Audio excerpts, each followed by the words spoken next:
But this is one of the cards that we made at my monthly card class in April. So I thought it was just so sweet. I wanted to show you how to do it. It's an extremely simple card, and it's using one of the retiring stamp sets that is out of our current catalog. If you look on page 30 of your annual catalog, you'll see that Bella and Friends and Pretty Kitty are both retiring. I'm so sad to see them go. I'm seriously thinking about keeping this stamp set just because, you know, we have cats and I just love it so much. So I'm gonna have to think hard and long if that's gonna go in my BOGO sale in a couple of months. But Bella and Friends, the same concept would work with this stamp set as well. So if you prefer puppy dogs over kitty cats, it's just as sweet of a stamp set, and you could do the same kind of concept with this. So like I said, this is on page 30. The retirement list came out last week, how about? So if there are items that you have put on your wish list that you have not been able to get yet, you know, I would highly recommend going through that retirement list. You can find all that information on my blog. If you just head over to istampin.com, you can scroll through my blog to find they call it the last chance. So that's what the title of the blog post is. But you can print off the retirement list and see which one of your favorite items are retiring. But before we get started, let me just kind of go over a couple of housekeeping things just because we are getting towards the end of the month. So the first thing is I do have a host code for this month. So if you would like to receive a free gift in the month of May, when you place an online order at istampin.com, just use that hostess code and you'll get your free gift within the first couple of weeks of the next month. If your order is $150 or more before tax and shipping, don't use that code, but you'll still receive the free gift. If you use it, you'll be forfeiting your Stampin' rewards, and I wouldn't want you to do that. And then lastly, when you do shop in my online store this month, you are going to receive this fabulous Stampin' Anonymous tutorials. So I just wanted to flip through this. This is 26 pages of full color, high quality instructions. So there's 6 projects that you can see right here. So you will be able to print this off. I like to print mine off and just put them into a binder so that I can refer to these in the future when I want to make these projects. But the way to get those Stampin' Anonymous tutorials is if you do shop during the month of April, you will receive those tutorials for free. You can join my team and receive them for free. So if you just head on over to istampin.com, at the top there's join, and that will take you to the information about joining my team. Or you can purchase these for $9.95. And I will have that information on today's blog post. So I think that's it. So why don't we get started with all the supplies that you'll need to make today's card. And it's just so sweet. It's so simple and so sweet that I thought it was just precious. So I wanted to share that with y'all. Okay, so the first thing that you'll need, like I said, is the Pretty Kitty stamp set. And you know, it's one of those stamp sets that just has a lot of fun sentiments to go along with the images. Okay, and then I decided to use Very Vanilla. I do a lot of Whisper White Note cards, but I thought, you know, for today we're going to do Very Vanilla. And these come 22 a pack. They're already cut and pre-scored for us, which is such a time saver if you like to make cards in bulk. But it's a 3.5 by 5 card when you fold it, and it comes with a matching envelope. And I'm going to use some of our retiring designer series paper. This is our Subtles 6x6 designer series paper. It's double-sided, and this is in the color Highland Heather. And we're going to be using the light Highland Heather in one of our flowers. And so I'm just going to cover the flap just to dress it up. And I'll show you how to do that at the end. So you'll just need one sheet of the 6x6 paper. I did pop up the panel. So if you wanted to make this a 1-layer card, you don't have to add this step. I just added it just to give it a little bit of dimension. But this is just another piece of very vanilla cardstock, or a piece of very vanilla cardstock. And this is just a 1/4 inch smaller. So this measures 3 1/4 by 4 3/4. And that's where we're going to do our stamping. I am going to be using the Stamparatus, just because these are the clear mount stamps, and I want to make sure that I position the sentiment perfectly below the stamped, the kitty cat. So I did pull out my Stamparatus.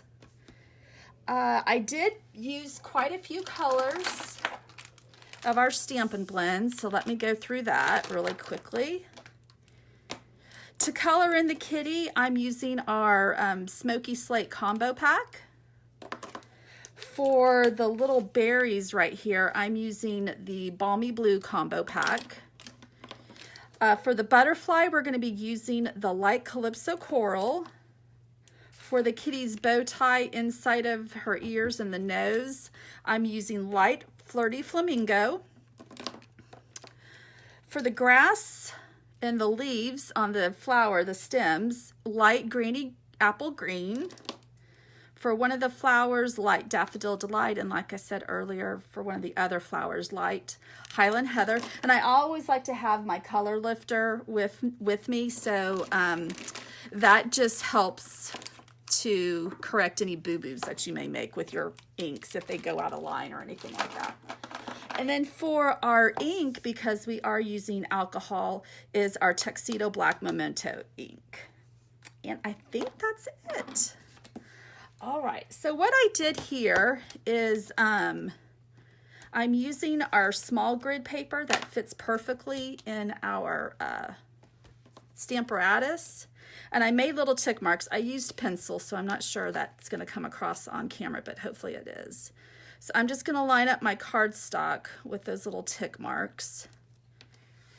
And I'm just going to double check that I like the placement of this. And I think that looks good. All right, so let's go ahead and ink up the cat image first. And I like to put the stamp case behind the plate. That just keeps it even.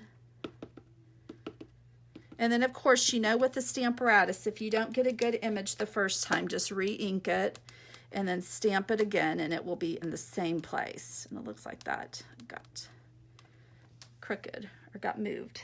Okay, so now I'm going to flip my plate around, and I'm going to place it there. We're going to be doing this on, we're going to make sure that this is, I may move this up a little bit.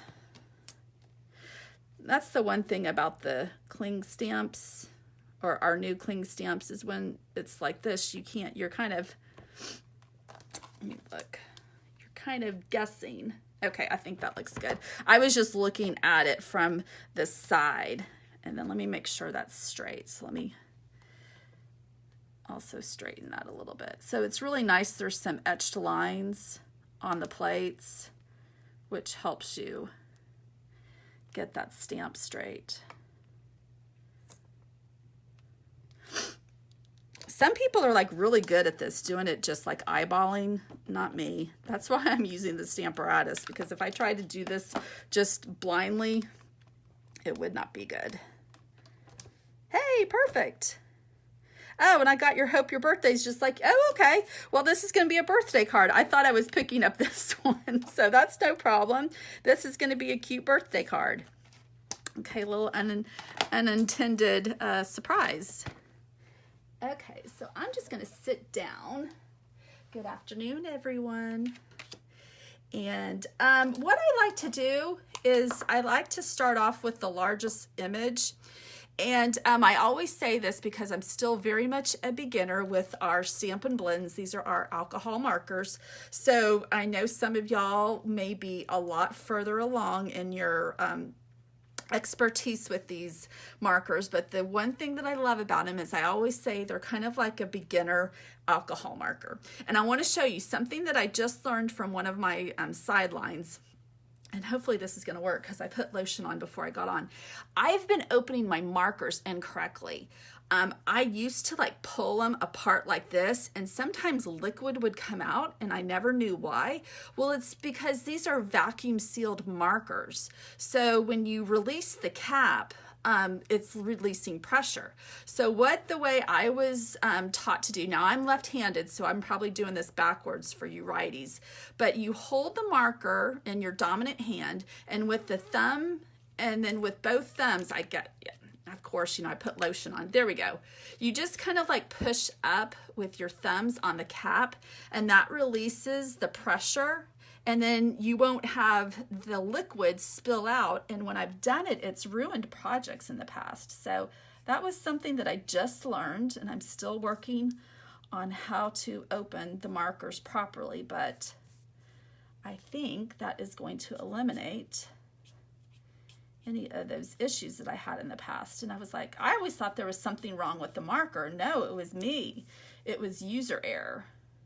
So if you've experienced that or have had friends say anything about that, pass along that tip, or they can reach out to me and I can help them. But that's what the problem is that they're releasing the seal incorrectly, and that's why the liquid's spilling out.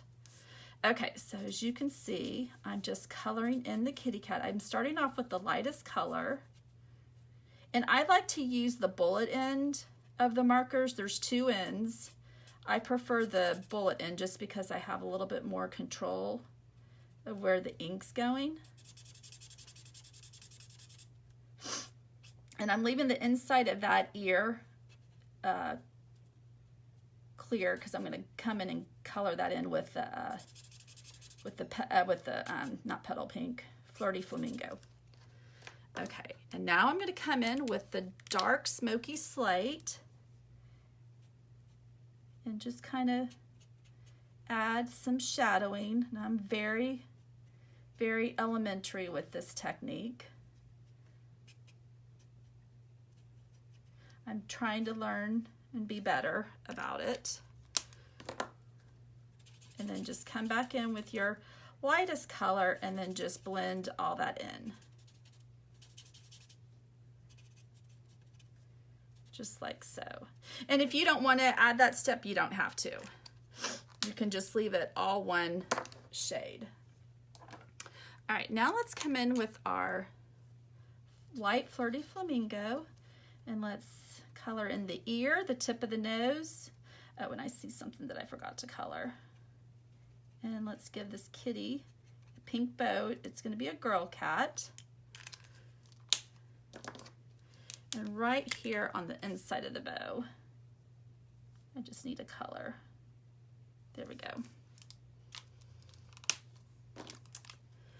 Okay, so next let's do the berries. And again, you can just use one color, but I thought it was kind of fun to use the light and dark balmy blue. Whoops, I went out of line right there. So let's use our color lifter. See, I'm still I'm still learning this technique, so I still some of these markers are, there we go, are kind of hard for me to get the caps, but just keep practicing and you'll get it. Okay. And then I'm just going to add a little bit of dark to some of those. And then let's come over here and color in these. So have y'all had a chance to look through the retirement list? Any surprises? I'm really not surprised anymore. It's like, it's kind of the first few times that the retirement list came out when I first started, I was, you know, as a demonstrator, I was shocked and I was like, oh my gosh, what are we gonna do? And then the new catalog comes out and I'm like, oh, okay. So, you know, I try not to let it shock me anymore. And I'm just gonna color the body of the butterfly, Daffodil Delight. I'm using the light, and then I'm going to come in with the same color and color in the flowers. And then we're going to color the butterfly light Calypso Coral. And this is such a pretty color. Just so pretty. And I love to color. It's very relaxing. So if you like to color too and haven't tried the blends, you know, just maybe buy a couple of the combo packs, because you'll get the light and dark, which is really nice to have.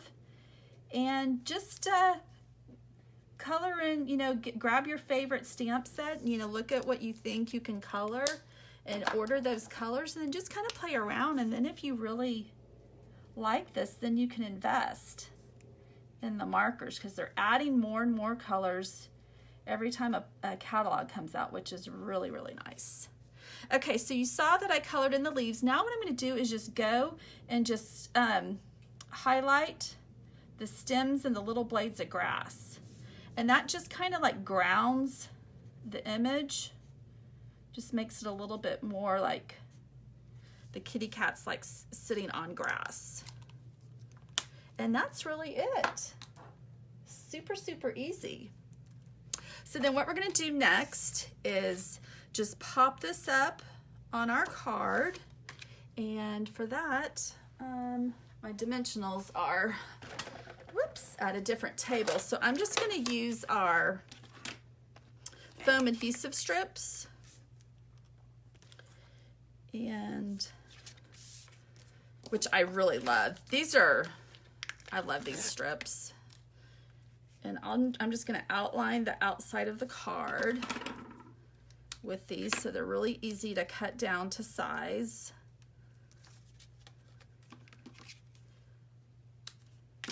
Just stick that there in the middle. Grab another one.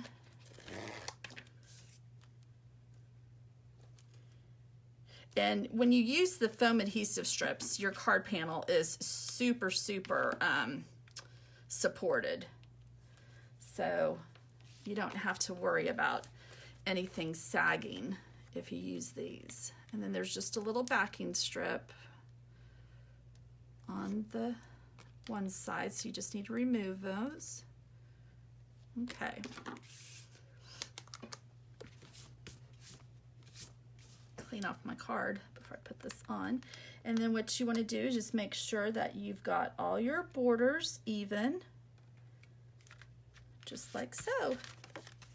And there we have it, a very, like I said, simple but sweet card. I mean, just how precious is that? I love it. Isn't that darling?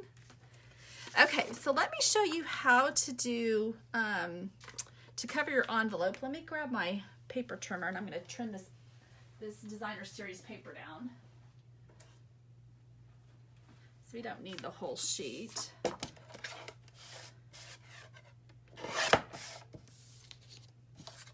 Does that? Okay, that works. Okay. And you can obviously choose which side you want. Because I'm using a very vanilla envelope, and this is Highland Heather and Whisper White, I thought the polka dot side was a little less obvious that this is Whisper White and not Very Vanilla, because that's very obvious. So that's why I'm going with this side. So then what I like to do is just outline the flap with my SNAIL or whatever adhesive you like to use. So I do lay down quite a bit of SNAIL just so that I make sure that this doesn't pop off. And then I like to line it up with the top of the flap, and obviously just making sure that your paper is long enough to cover the entire flap, and just give it a good burnish with your hands. And then really the easiest thing to do is just take your scissors and just trim around the flap.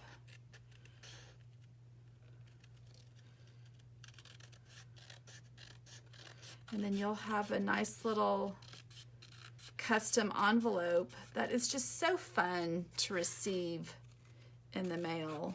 Or even if you want to give these as gifts, you know, you could, and if you see like a corner kind of sticking up, you can add some more adhesive, but I think that's good. You know, if you wanted to make these as a gift, you could always create like 5 or 6 of these with the coordinating envelopes. You know, just put the paper on there and then just tie these up and give them as a gift. But just, isn't that just darling? So here's the same one. So with the, now from the colors, some of these, like the Daffodil Delight and the Calypso Coral, that may be in the Brights collection. No, that is Settles. I know Calypso Coral's Settle. I think Daffodil Delight's in the Brights. So, you know, you could use, you know, you could pull a color from any one of these for the flap, but I just thought the Highland Heather was so pretty. I love purple. But anyway, so that is today's project. Again, that was using Pretty Kitty stamp set, which is retiring. It's still available as of right now, you know, as the retirement sale goes through June 2nd, 1st. I know it's the day before, it ends the day before the annual catalog goes live. And I haven't gotten the new annual catalog. I wasn't able to go to Onstage. So I have to wait like everybody else as a demonstrator, and I can order it next week, which I'm extremely excited about. But anyway, so this is still available. And then of course, the designer series paper is still available, but those 2 items, those are retiring. So I hope you loved the project. If you did, you could give it some thumbs up or some hearts, let me know. And also, if you have any questions about the Stampin' Anonymous tutorials, just reach out to me and I will answer any questions that you have. But like I said, this is high quality instructions, PDF, so you are able to download this and keep it at your leisure. All right, ladies, well, have a great day, and I'll see you later. Bye.